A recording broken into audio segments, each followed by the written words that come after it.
Okay, so 25th question हमने कर लिया इसमें, and after that we have sum of the first K terms is given 26th question में. Common difference is also given, so we want to find out its first term. तो अगर S के given है तो उससे आप S one find कर लेंगे, जिससे ए आ ही जाएगा, तो इसमें डी की भी जरूरत नहीं है आपको. तो that's an easy question actually. इसके बाद 27th question, 28th question, all these questions are of the same type. तो मैं आपको 29 और 30 क्वेश्चन करके दिखाता हूँ. So 29th question is, 29th question में, if the sum of the first m terms of an AP is same as the sum of first n terms. तो S M equal to S N given है. We have to show that m plus n, first m plus n terms का जो sum है, that will be equal to zero. Right. तो पहले हमें ए और D का फिर से रिलेशन फाइंड करना पड़ेगा.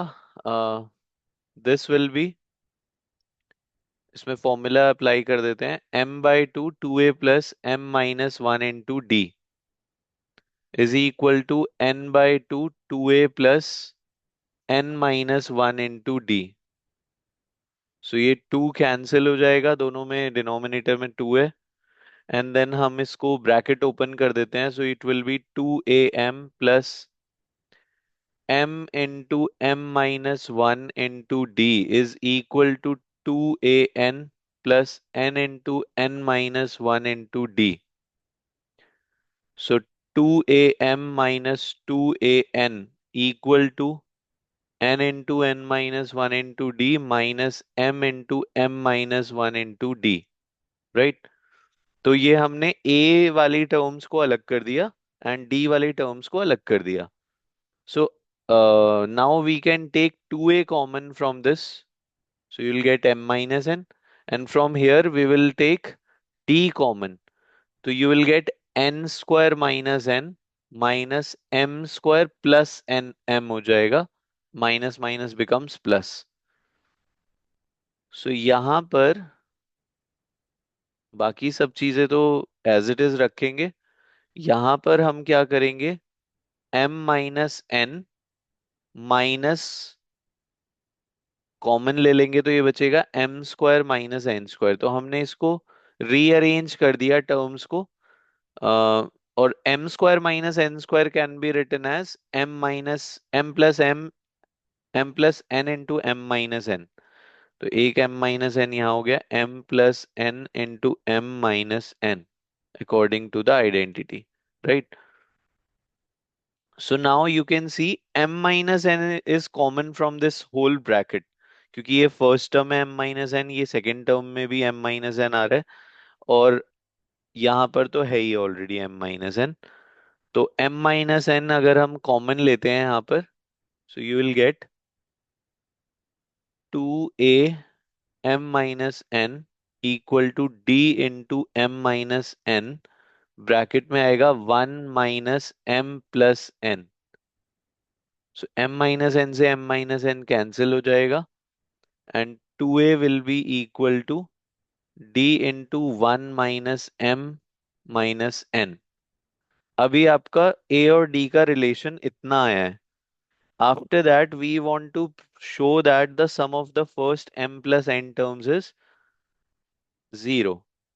तो यहां तक हम इसको फर्स्ट इक्वेशन लेट करते हैं और हम s m plus n find करने की ट्राई करते हैं. तो ये रहेगा m plus n by two, 2a plus m plus n minus one into D. और यहां से हम 2a की वैल्यू को रिप्लेस कर देंगे. From here to here we will replace the value and will get the answer. तो ये हो जाएगा m plus n upon two. 2a की जगह पर हम डाल सकते हैं d 1 minus m minus n plus m plus n minus one into D. Right. Now you can see d is common in both of these. तो m plus n by two, d हम इसमें से common ले लेते हैं. So in the bracket you will get one minus N plus M plus N minus one. So you can see one one cancel हो जाएगा, M M cancel हो जाएगा, एन एन कैंसिल हो जाएगा. So the whole bracket is cancelled. तो overall the answer becomes zero. So m plus n by 2 into d into 0, and that will be equal to 0, and hence proved that the sum of the first m plus n terms is equal to 0. Right? तो इस तरीके से हमें इस question को करना होता है. तो जब भी आपको इस टाइप से कभी भी क्वेश्चन आता है जो कि जनरल फॉर्म में हो, तो पहले हम ए और डी का रिलेशन फाइंड करेंगे, और जब वो आ जाएगा तो हम उसे रिप्लेस करेंगे जो भी हमें फाइंड करना होगा उसमें. And then we have to take common and you will get the answer. तो इस टाइप से हमें क्वेश्चंस को करना होता है. और ये वाला क्वेश्चन इंपॉर्टेंट भी है, तो आप इसको अच्छे से देख सकते हैं, कर प्रैक्टिस भी कर सकते हैं. राइट? तो इस टाइप के क्वेश्चंस आपके बोर्ड्स में भी आते हैं. आई थिंक ये भी बोर्ड में आया होगा. 30th क्वेश्चन देखते हैं इसके बाद. सम of Sn denotes the sum of the n terms of an AP whose common difference is D and first term is A. तो हमें फाइंड करना है Sn equal to 2Sn-1 plus Sn-2. Sn equal to 2Sn-1 plus Sn-2. So देखते हैं इसे भी. इसमें हमें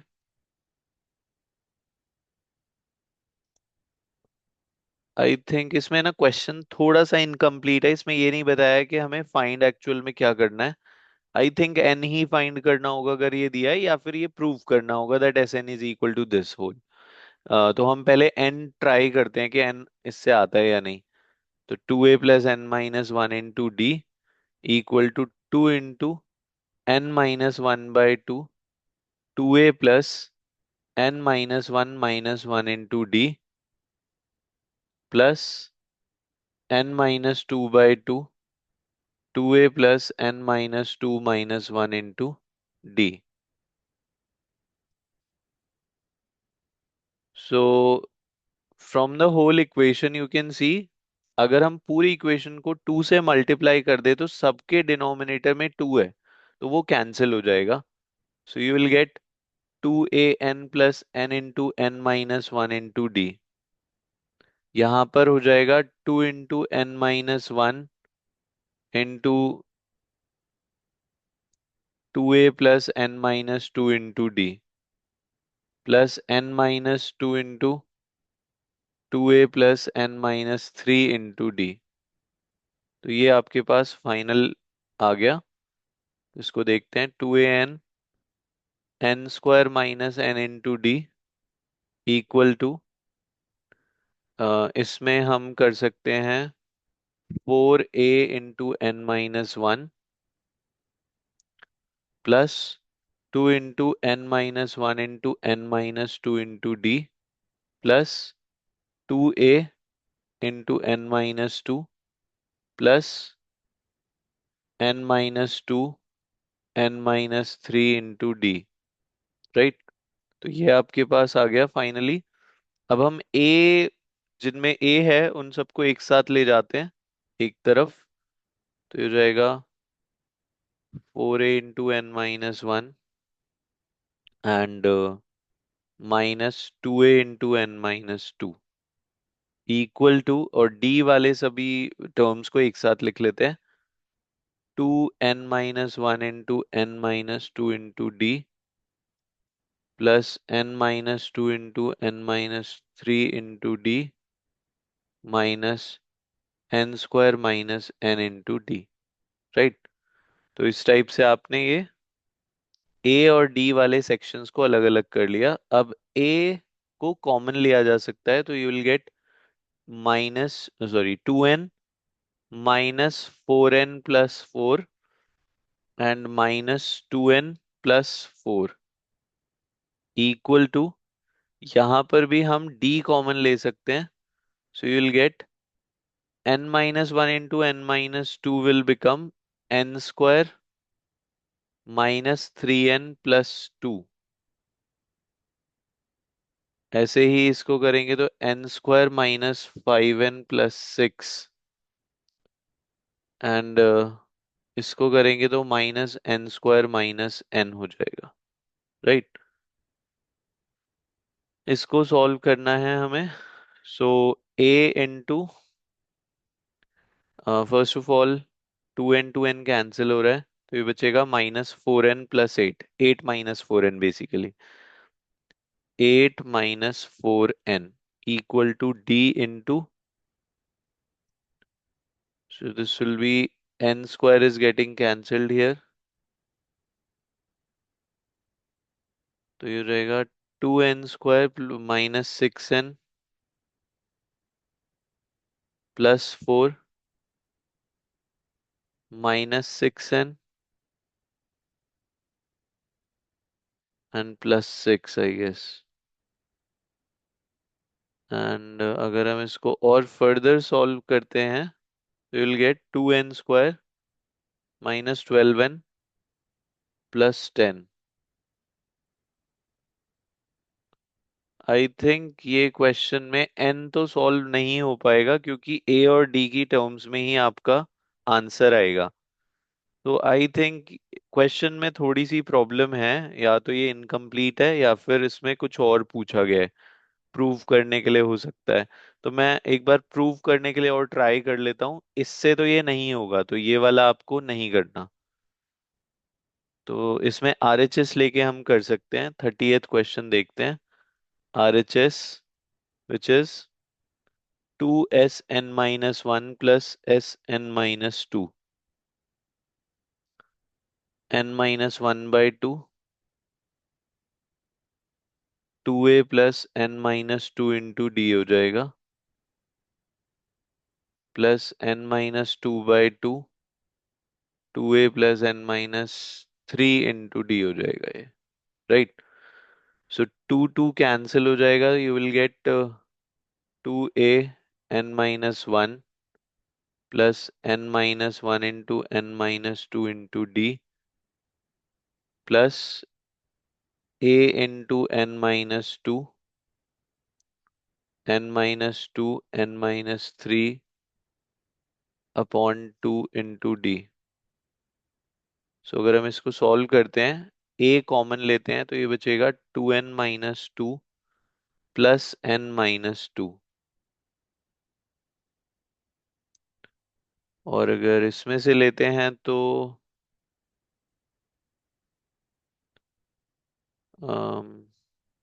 n² plus, no, -3n+2 plus n² -5n+6 upon 2 whole, common आ गया d इसमें से।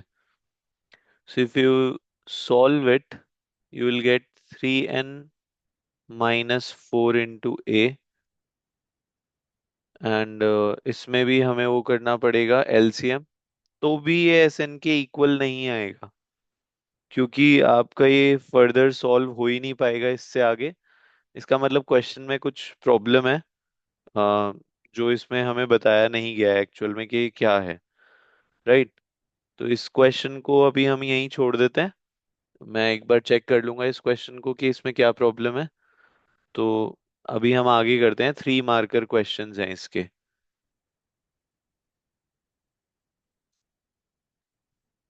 सो 3 मार्कर क्वेश्चंस में इसमें काफी सारे अच्छे क्वेश्चंस भी हैं। सो जैसे फर्स्ट ही क्वेश्चन है इसका, इसमें दिया है कि sum of the 4 consecutive numbers in AP is 32। तो S4 आपको 32 गिवन है। And then the ratio of the product of the first and last term to the product of the two middle terms is 7/15। तो basically A1 into A4 upon A2 into A3 is equal to 7/15, this is given. I think ये मैंने आपको class में भी कराया था इस type का क्वेश्चन। तो अगर इस टाइप का है तो हमें फाइंड द नंबर्स। और मैंने आपको बताया था अगर 4 टर्म्स एपी में होते हैं तो हम उसमें लेट करते हैं, late a-3d, a-d, a+d and a+3d be the 4 consecutive terms of an AP। तो अगर 4 टर्म्स हमें लेट करने हैं तो ये आपको लर्न करना पड़ेगा। 4 टर्म्स हमेशा हम इस टाइप से लेट करते हैं, a-3d, a-d, a+d and a+3d। So these are the 4 consecutive terms of this AP, of any AP. Terms of the AP। तो अगर हम इनका सम देखें पहले तो a-3d plus a-d plus a+d plus a+3d equal to 32। So 3d will get cancelled, d will also get cancelled, 4a equal to 32, a will be equal to 8। सो यहाँ से आपने 8 की वैल्यू फाइंड कर ली। नाउ हमें इसमें फाइंड क्या करना था, नंबर्स फाइंड करने हैं, तो हमें डी की भी रिक्वायरमेंट है, तो उसके लिए हम रेशियो का यूज करते हैं। a1 into a4 upon a2 into a3 is 7/15। तो a1 अभी हमने निकाला, a1 जो है that is a-3d into a+3d divided by a-d into a+d is equal to 7/15। अभी हमने a निकाला कि वो 8 है, तो हम उसकी वैल्यू पुट कर देते हैं। 8-3d, 8+3d, 8-d, 8+d equal to 7/15। So numerator और डिनोमिनेटर दोनों में ही आइडेंटिटी अप्लाई कर सकते हैं, which is a² - b²। So it will be 8² - 3d² upon 8² - d² and that is 7/15, right. तो यहाँ पर हो जाएगा 64 - 9d² upon 64 - d² equal to 7/15। Cross multiply करेंगे तो ये हो जाएगा 15 into 64 - 9d² is equal to 7 into 64 - d²। So 15 into 64 अगर हम करेंगे तो 15 4 ज़ा 60, carry 6, 15 6 ज़ा 96, 960, this will be 135d², 7 4 ज़ा 28, carry 2, 6 ज़ा 42, 448 minus 7d², so minus 135d² plus 7d² equal to 448 minus 960। सो इन दोनों को करेंगे तो ये हो जाएगा माइनस ऑफ 128d², और इसमें हो जाएगा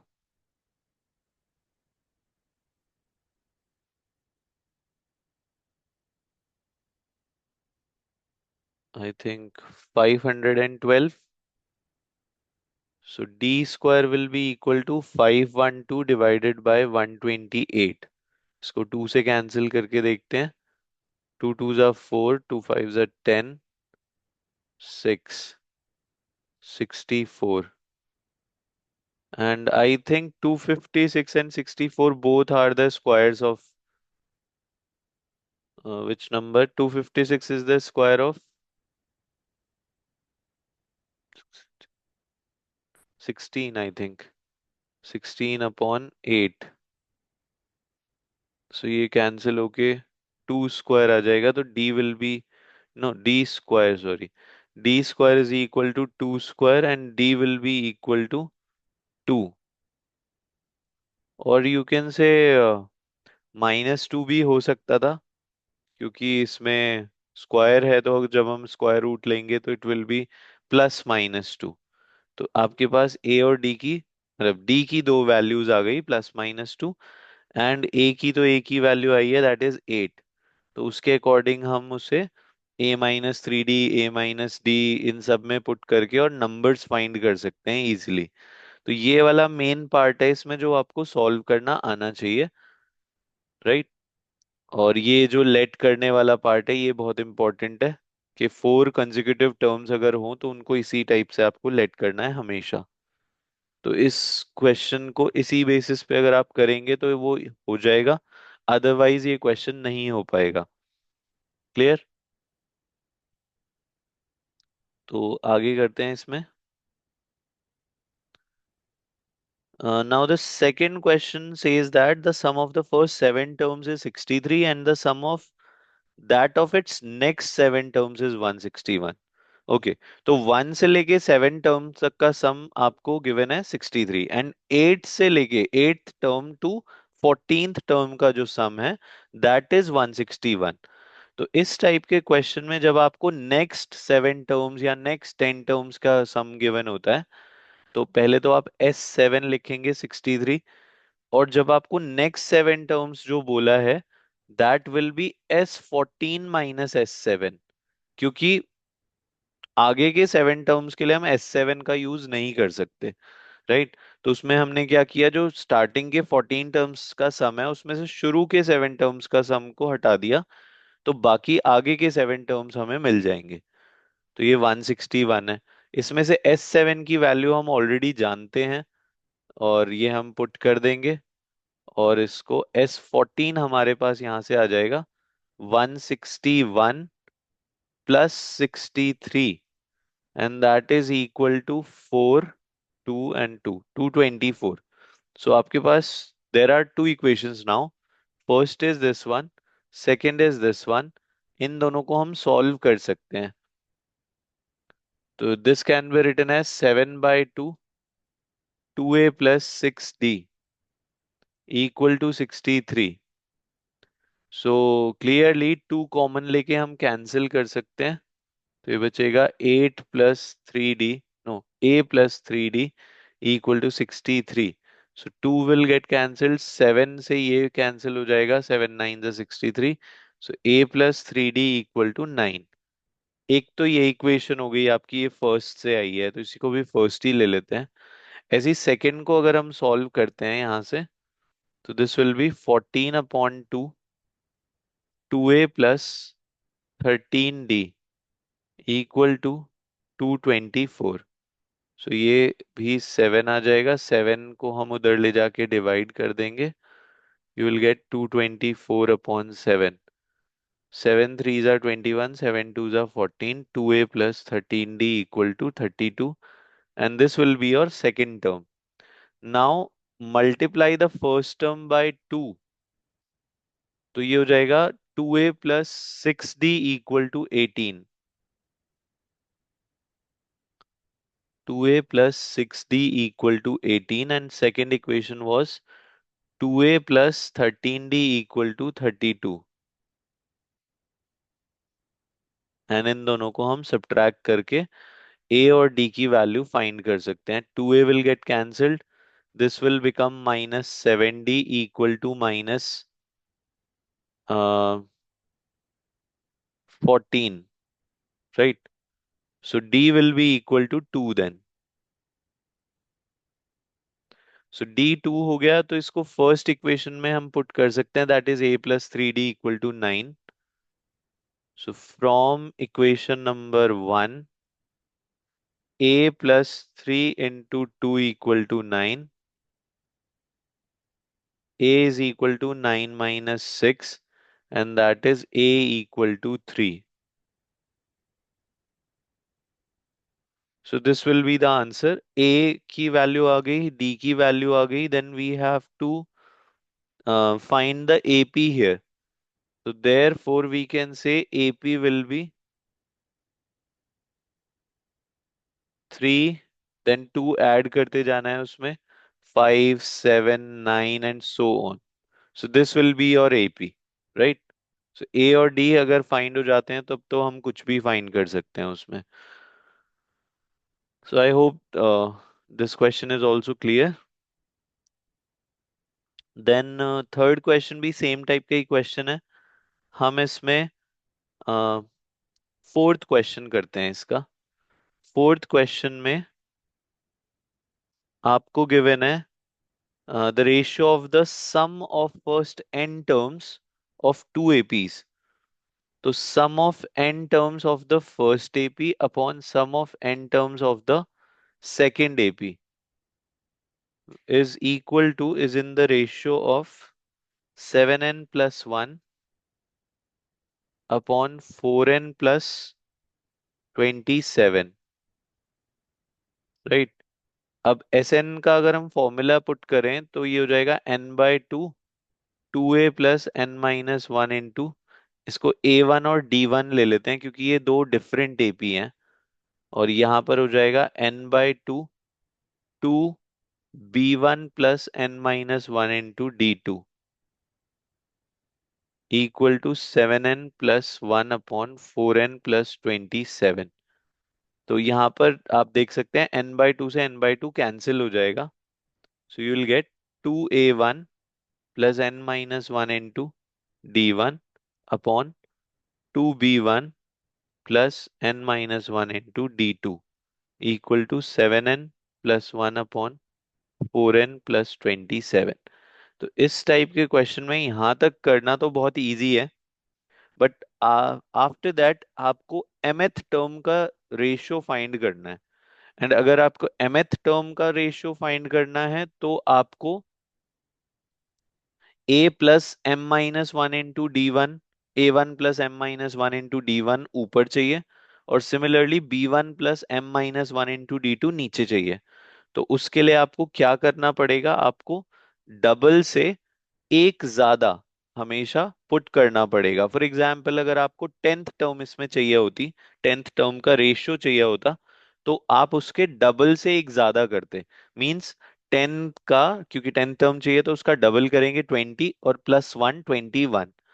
अब यहाँ पर हमें mth टर्म का रेशियो चाहिए, तो आप n की जगह पर 2m प्लस वन पुट करेंगे, और ऐसा हम इसलिए करेंगे, एक मिनट इसमें,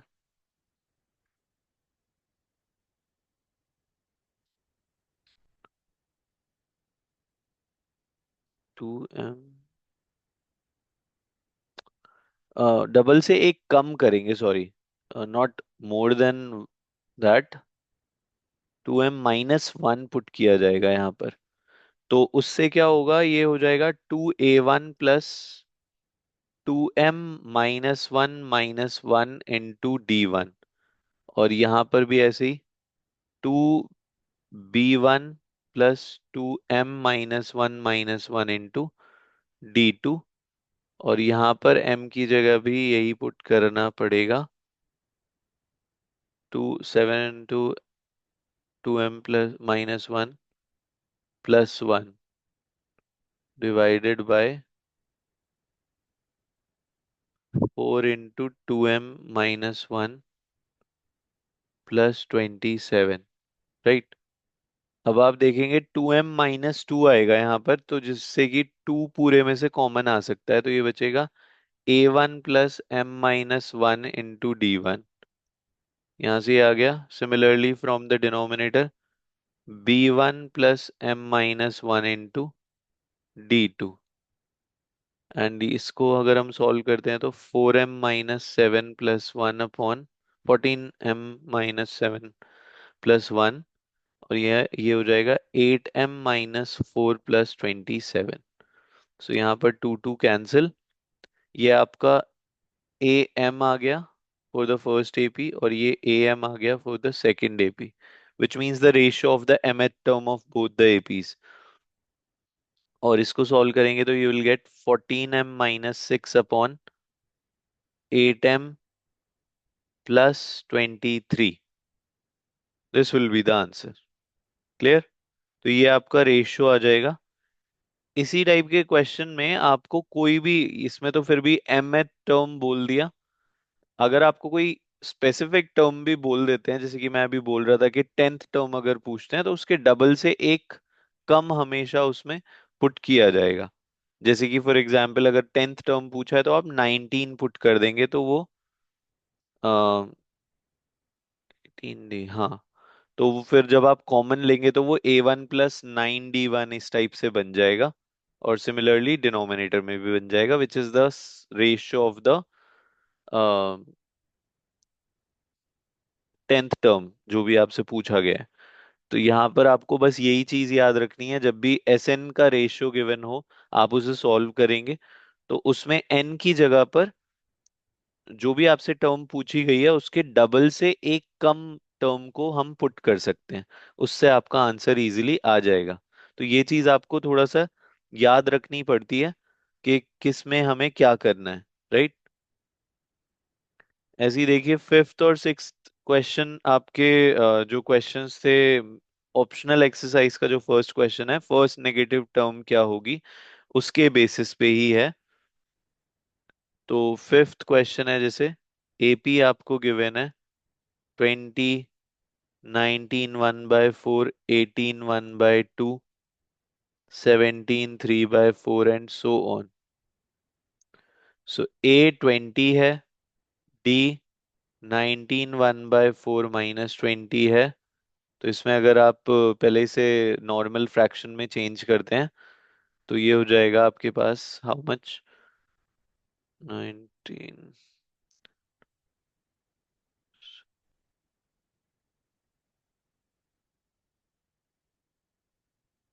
आई थिंक 77/4 -20 हो जाएगा।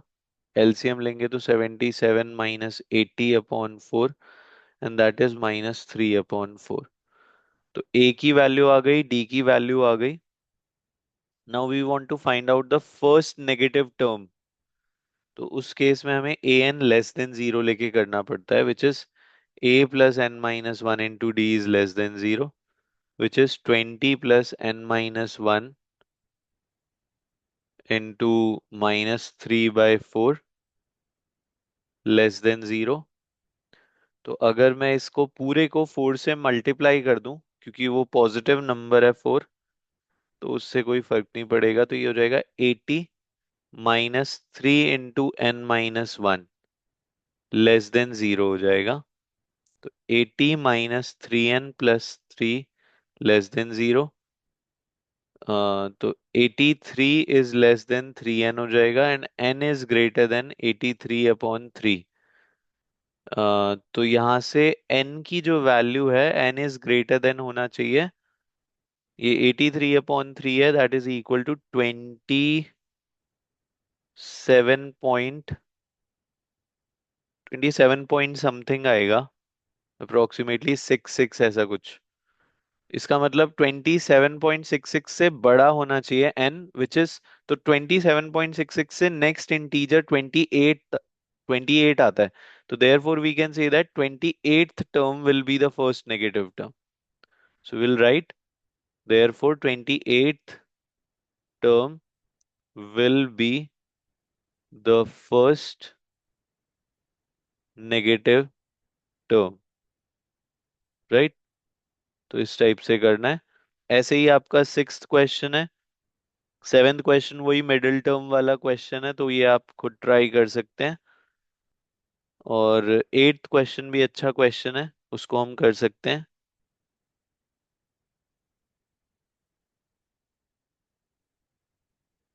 तो ये